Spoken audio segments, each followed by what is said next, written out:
America के राष्ट्रपति बनने के बाद से डोनाल्ड ट्रंप लगातार एक्शन में दिख रहे हैं। खासतौर पर टैरिफ को लेकर ट्रंप की घोषणाओं ने पूरी दुनिया में हलचल मचा दी है। प्रधानमंत्री नरेंद्र मोदी अभी हाल ही में अपनी 2 दिनों की अमेरिका यात्रा से वापस लौटे हैं। पीएम मोदी ने अमेरिकी राष्ट्रपति डोनाल्ड ट्रंप के अलावा एलोन मस्क से भी मुलाकात की थी। पीएम मोदी और मस्क के बीच हुई अहम मुलाकात के बाद टेस्ला के भारत में एंट्री करने को लेकर भी चर्चाएं तेज हो गई हैं। इतना ही नहीं, टेस्ला ने भारत में अपना बिजनेस शुरू करने के लिए अधिकारियों की नियुक्ति का भी काम शुरू कर दिया है। एलोन मस्क भारत में टेस्ला का प्लांट शुरू करने की प्लानिंग में जुट गए हैं। हालांकि प्लांट खुलने में अभी काफी समय लगेगा और कंपनी का प्लान है कि वो तब तक बर्लिन से गाड़ियां इंपोर्ट कर भारत में बिक्री शुरू करे। अमेरिका के राष्ट्रपति डोनाल्ड ट्रंप ने इस पूरे मामले में कहा कि अगर टेस्ला भारत के टैरिफ से बचने के लिए वहां फैक्ट्री लगाती है तो ये अमेरिका के प्रति अन्याय होगा। बताते चले, व्हाइट हाउस में 13 फरवरी को प्रधानमंत्री नरेंद्र मोदी के साथ मीटिंग से कुछ घंटे पहले अमेरिकी राष्ट्रपति ने जवाबी टैरिफ लगाने की घोषणा की थी। ट्रंप ने कहा कि मस्क के लिए भारत में कार बेचना असंभव है। उन्होंने कहा, दुनिया का हर देश हमारा फायदा उठाता है और वे शुल्क लगाकर ऐसा करते हैं। इंटरव्यू में ट्रंप ने कहा कि उन्होंने मोदी के साथ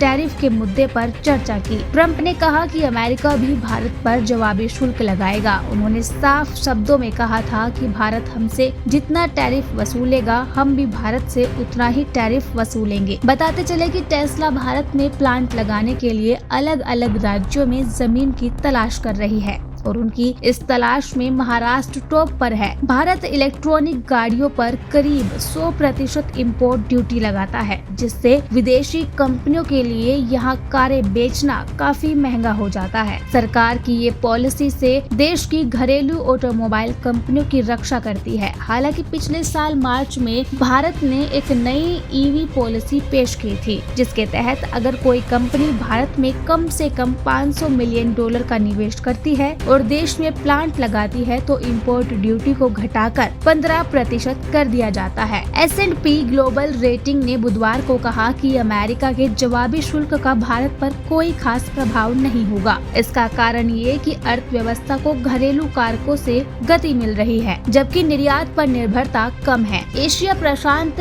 S&P ग्लोबल के सोरवेन और इंटरनेशनल पब्लिक फाइनेंस रेटिंग के निर्देशक ये फर्म फुआ ने भी कहा कि भारत अगले 2 साल में 6.7 से 6.8% की जीडीपी का ग्रोथ रेट हासिल करेगा। उन्होंने कहा कि वित्त वर्ष 2025 से 26 का बजट अगले कुछ सालों को ग्रोथ के लिए बढ़ावा देगा। उन्होंने कहा कि हमें लगता है कि महामारी के बाद पिछले 3 सालों में वृद्धि दर औसतन 8.3% होने के बाद भारत में जीडीपी वृद्धि पर अधिक टिकाऊ होती जा रही है। फुआ ने कहा कि फिलहाल हमारा अनुमान है कि उपभोक्ता खर्च और सार्वजनिक निवेश अगले 2 साल में जीडीपी की ग्रोथ को 6.7 से 6.8% के आसपास बनाए रखेंगे। इकोनॉमिक ग्रोथ की ये दरें भले ही पहले की तुलना में कम है, लेकिन समान आय स्तरों पर भारत को अपने समकक्ष देशों से ऊपर बनाए रखेगी।